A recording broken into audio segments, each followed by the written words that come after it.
Hey guys, Alex Onrood. Hey, tonight we're going to be talking about philosophy and mindset.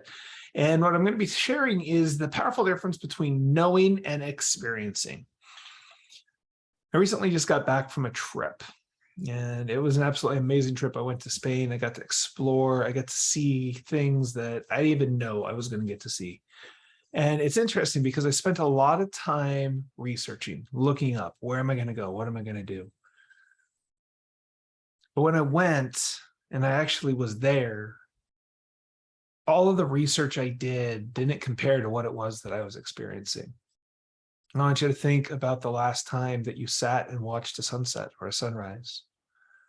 I want you to think, you can think about it and feel what that feels like. But if you're waiting or anticipating, or you think of the sunrise without a specific memory, what happens is that it doesn't activate the emotional experience. You see, when you know something, it's in the cognitive body. It's the mental body that is processing. But most of what we do operates at the unconscious level. It's the emotionalization of experience. It is the linking of the neurological processes inside of the brain that causes you to be able to create lasting change, to be able to have a profound effect. You see, knowing something is very different than actually experiencing it, which is why when you as a leader are working with your people and you're getting them to take action, or you're teaching them a new concept, if you don't get them into the experiential process, if you don't get them so that they're experiencing what it is that you're teaching them, they're not able to fully process or grasp the concept. They get it, but it's not an embodiment. You want to shift somebody's thinking, you've got to give them an experience of what it's like to live in that thinking.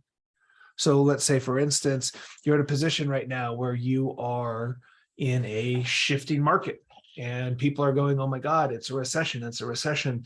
And they have these feelings that are associated with that scarcity and the worry.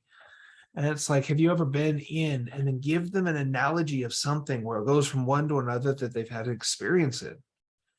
Have you ever been in a place where you were, it's a roller coaster and it goes up and it goes down and it's side to side. And then all of a sudden, like, the roller coaster ride comes to an end and it stops. And you get off that roller coaster and there's like this moment where it's like everything was moving. And then all of a sudden it's like back to normal, back to the ground.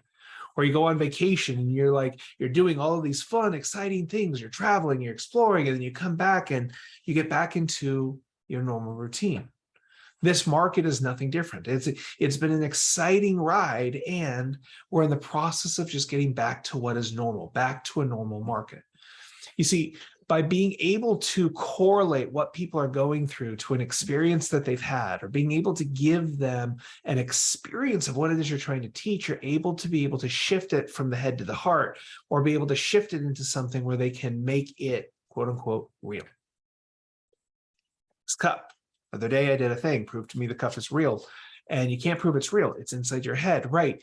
But the only way that you can know something is real is not through knowledge of the cup, but through the experience of the cup. So when I say, again, so for those of you who don't know, I go, prove to me this is real. You see it in the brain, touch it, processes in the brain. Even if you agree with me, I'm observing you agree with me.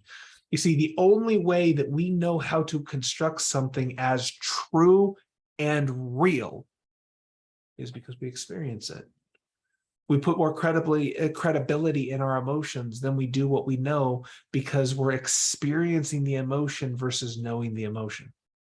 We know what we should be feeling, but we're feeling something different. The experience is more powerful than the knowing.